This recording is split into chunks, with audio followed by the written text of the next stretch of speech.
Hey, Coaches Call listeners, this is Libby Pacheco, COO of the THSCA Education Foundation. We want to thank those of you who showed up to coaching school this past summer. With 18,706 in attendance, we demolished the previous attendance record. Now, we need your help spreading the word of the advantages of being a THSCA member. Coaches have until October 15th to take advantage of the early bird membership fee of $70. Talk to a coach on your campus who might not know about THSCA and let them know about the many benefits we offer our members. We hope you have a great start to the school year. Good luck and stay safe. Did you know that you can use podcasting to not only share the great news about your athletes and your programs, but as a fundraiser for your booster club? Yes, Lone Star Gridiron produced the 5th podcast in history and has been doing it nearly 20 years. We are expanding now to do shows outside of football. So whatever your sport, reach out to us at 713-269-4620, and we'll discuss how you can use this amazing tool to supercharge your program. And the best part, we do all the heavy lifting. Text your name and school to 713-269-4620.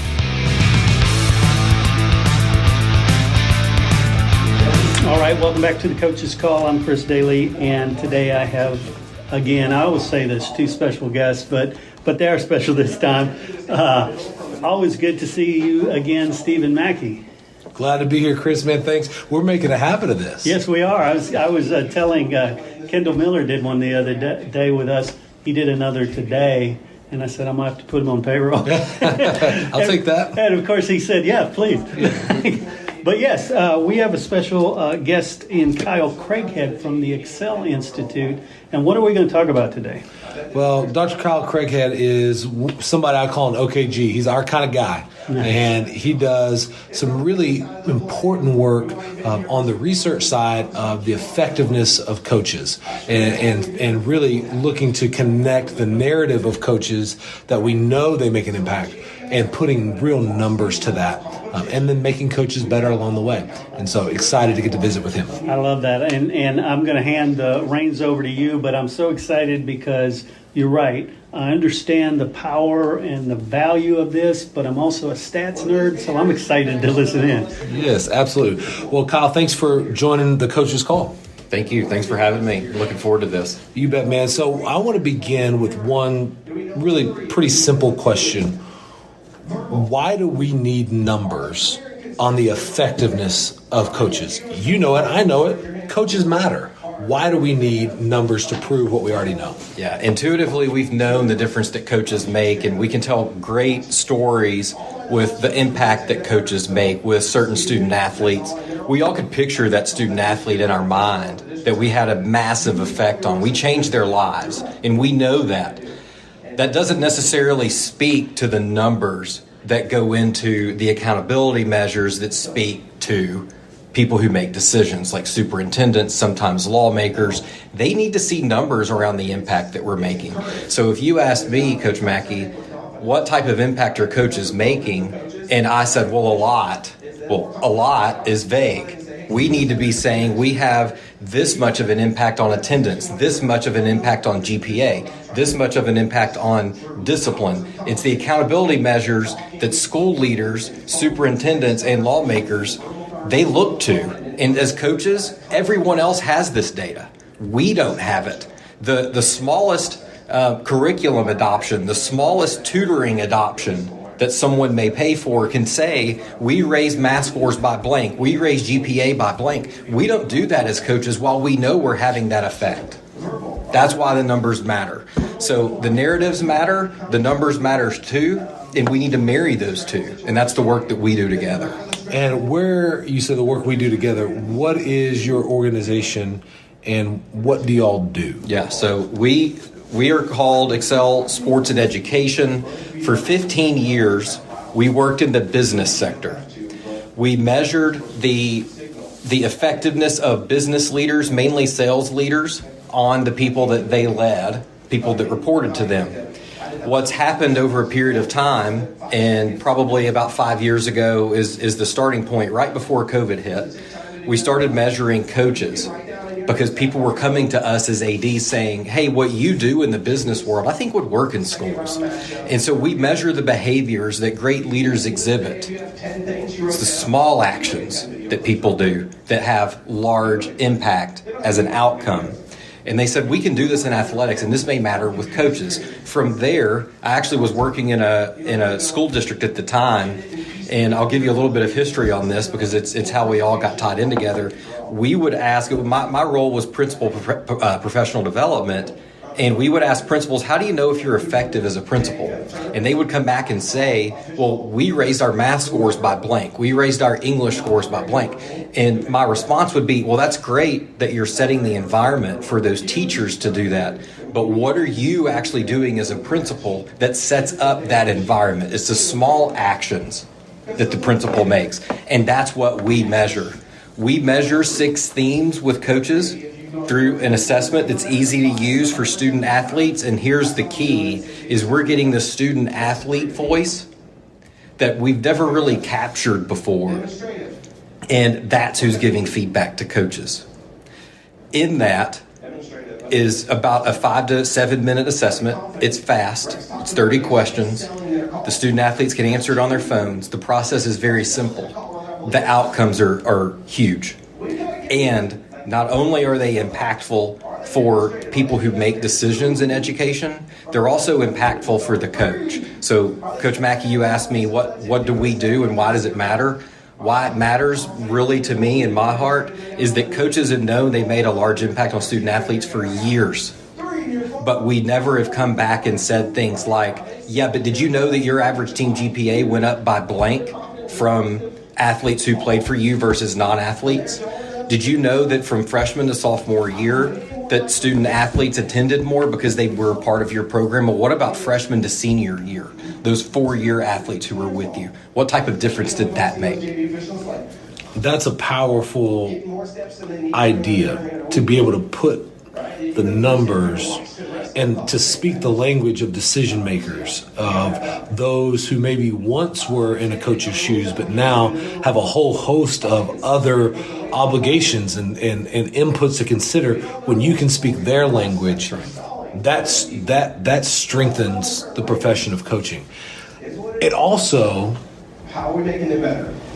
improves the quality of coaches because it develops their skill sets. That's right. And it improves student experience. That's right. You mentioned 6 themes that students are assessed around. What are those themes and what's the framework and the thinking behind why these are the things that matter most? Right. So after years of research, we've narrowed it down, and this has changed over time. But we've come up with 3 concepts. We call it the conceptual framework. That the 3 are relationships is number 1, the second is order, and the third is complexity. Relationships come first. We then produce the structure that's needed for us to be able to be successful as a team.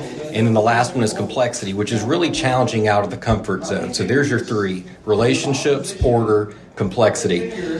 What we like to say is if you challenge out a comfort zone without the relationship built first, that's being a jerk. If you go into jerk mode, then that's not necessarily what we want as a coach. But if you have the right relationships, you have the right order, and the student athletes know what to expect and they know what they're supposed to be doing. And then the last one is if we challenge them out of their comfort zone at the right level at the right time, which is key because that changes. We've all been around middle school and high school athletes, and Monday does not necessarily look like Thursday. That John could have come in Monday ready to be pushed, and Thursday his girlfriend just broke up with him and he failed a math test, and now he's coming into practice.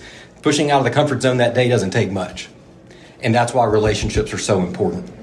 So from those 3 pieces of the conceptual framework, we have built 6 themes. In the relationship end, we have 2 themes.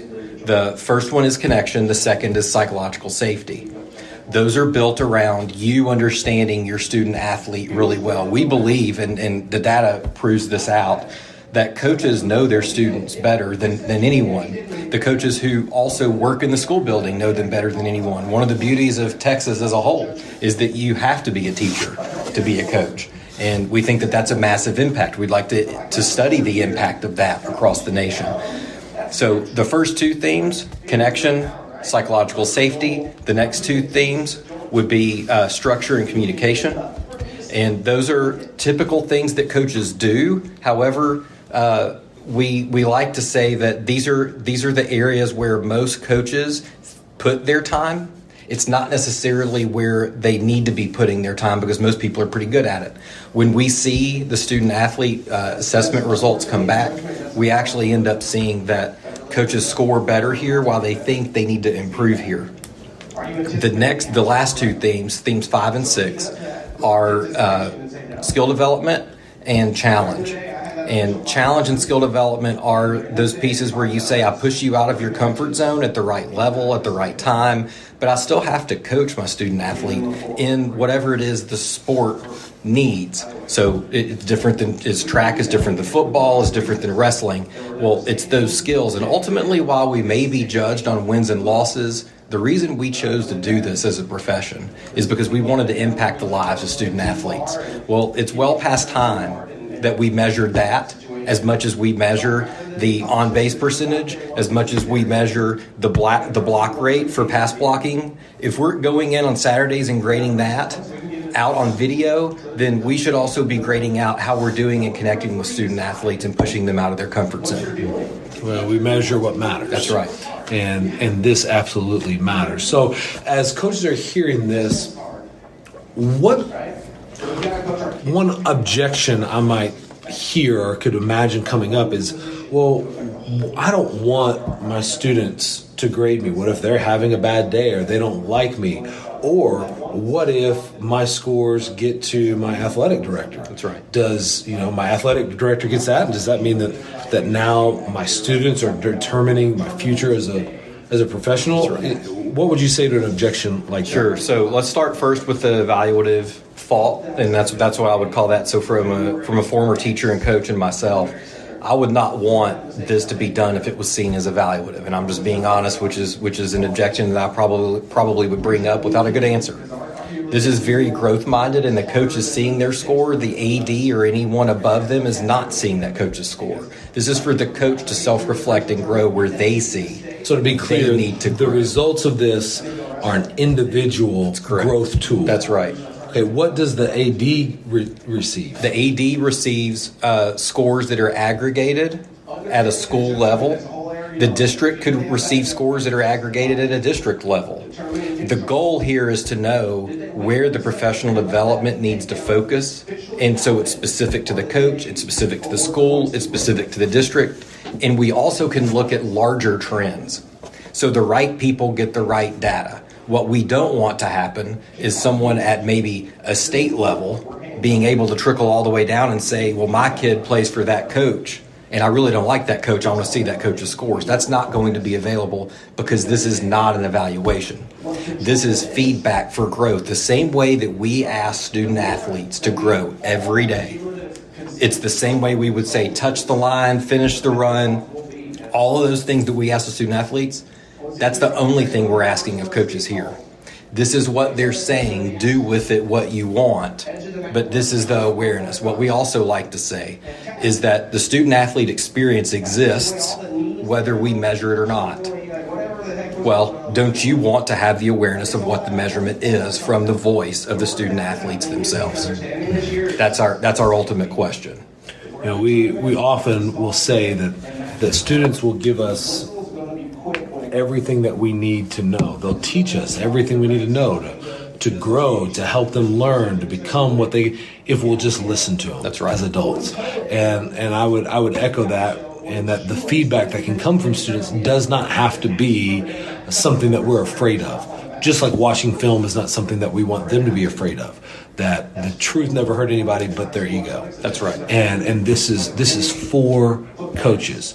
Now, as we think about the kind of things that we see and we get this data, we get this feedback as an individual, what do I do with it? Like, okay, now that I know, great, now what?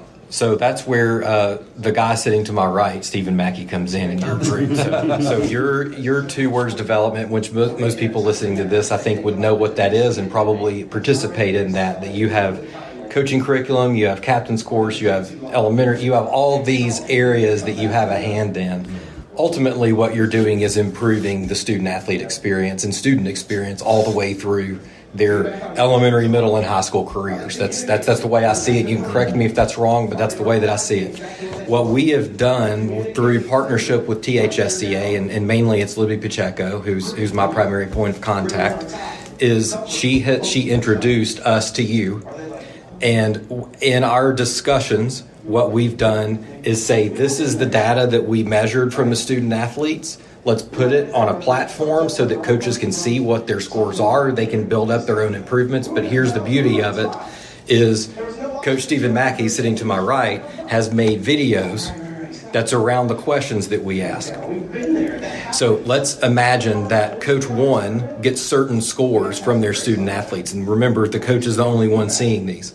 Coach 2 gets certain other feedback and scores from a student athlete. They would have different videos populate based on what they need. So that's intuitive. It's built-in professional development, and it's immediate, and it's coming from you, somebody that I would consider an expert in this space. And I think everybody listening to this podcast would consider you an expert in this space. And I'll tell you from watching some of these videos from personal experience, I want to watch every minute of these. And it doesn't necessarily matter for my own growth in this. It's that it makes me better at life. It makes me better at teaching life. Even though I'm not currently coaching, anyone that I interact with benefits from this. So props to you on that. I want to say this as well. It's not just about growth. And so coming from a mindset of a basketball coach, which is my background, sometimes point guards need to get better at passing and ball handling, and it would be really dumb to put them in a rebounding drill. So while it's not always where you need to improve, sometimes it's in the area of strength and how do you continue to grow that and spread that. Sometimes the videos will also populate to your strength, because that's where it needs to be. The point guard needs to get better at ball handling. They need to get better at passing, getting assists. That's what we measure them on. Well, how do we make sure that that's being noticed to the degree that it's visible to them? And then how are they going to spread that around to other point guards? So I would say the same thing here when it comes to coaches. The best baseball coaches at blank, whether that's asking about life outside of the sport, whether that's about developing a certain skill, need to spread that around to other baseball coaches. And that's part of the work that we do, is spread that as well. Love that. And I'm really, really excited about my role and the role of two words in this piece, because, as you mentioned, we do have athletic curriculum and student leadership curriculum, and we have been working to launch, and now we have a sportsmanship curriculum in the Texas way. But we've not had a full-fledged coaching development curriculum that's backed by research, it's driven by data, that not only makes coaches better on the interpersonal and on the beyond the game, but it improves GPA of student athletes. It increases attendance. It decreases suspension rates. The things that are going to tell the numerical story, the quantitative story of the importance of coaching. And so as we have put these together, I've just been so blown away by what the data shows. That's right. And how that data, when you combine it with teaching, how powerful that becomes. As we wrap up here, what's the ask that you have of coaches listening to this call? Yeah, so what we would want is for coaches to go to the Ecsell Sports website and log in, or go there, express interest. What we are doing is not going to be of cost to coaches. It's not going to be of cost to schools. It's not going to be of cost to anyone except sponsors. Here's what we need from all over Texas is we need coaches to say, I want to measure the coaching effect. I want to measure my coaching effect. ADs need to say, we want to measure the coaching effect of our schools. Because if we're going to protect things like athletic period, if we're going to say coaches need to be teachers, if we're going to say coaches need more pay or we need upgraded facilities, it eventually becomes a money issue. When it's a money issue, you have to have numbers. And that's what we want to do. But we don't want it to cost schools.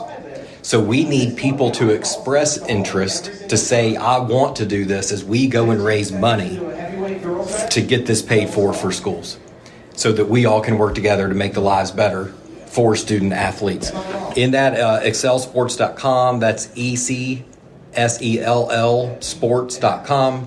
And it's really easy once you go to that website. There's easy ways to find where you can garner interest in that area. What we also want is for people to help spread the word to others, because the more people that we have on board with this and that want to do this, then the better off we all are. And thankfully, we've worked with the THSCA so diligently with Joe, Glenn, Libby, and Brian, very much in depth. We're in lockstep with them in the difference that they can make in this, the difference we can make with them in this, and people like you, people like Josh Childs, people like Mike Thornton. So these are names that people know that are invested in this and continue to have discussions about how to make this better and better for Texas. This is a win across the board. We have data-driven, research-backed coach development tool. We have a way to get feedback from your students on this year's team about how they're experiencing your strengths and the things that you can get better at. The data that we get back is going to make coaches better. It's going to put numbers to the narrative to protect the sanctity, to protect Texas high school athletics as we know it, athletic periods, funding, coaching, recruiting. It's going to make the game better. It's going to make coaches better. It's going to make kids better. And it doesn't cost a school a penny. That's right. There is no loss in that. That's right. There's only wins. And so I hope that everyone on the call will go to ExcellSports.com. You can also find it at twowords.tv/coach development. Both of those will be linked in the show notes. If you will go there, you can express interest for yourself as a decision maker, or share that with your AD, head coach, or campus coordinator, that they might express their interest.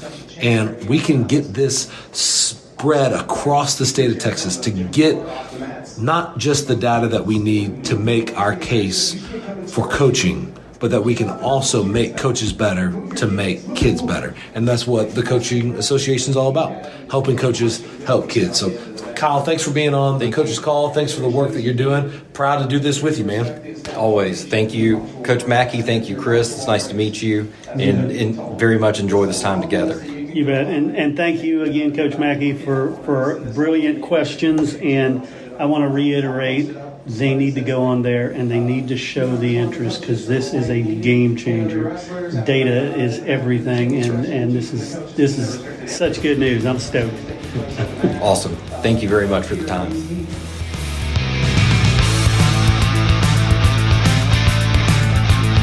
The interviews in this show are brought to you by the Texas High School Coaches Association. THSCA provides to its more than 26,000 members access to the people, events, tools, and resources to help them thrive in the profession, become trusted leaders in their communities, and live balanced and successful lives. The work and sacrifice coaches do every day is vital to the development and success of student athletes. The THSCA supports these efforts.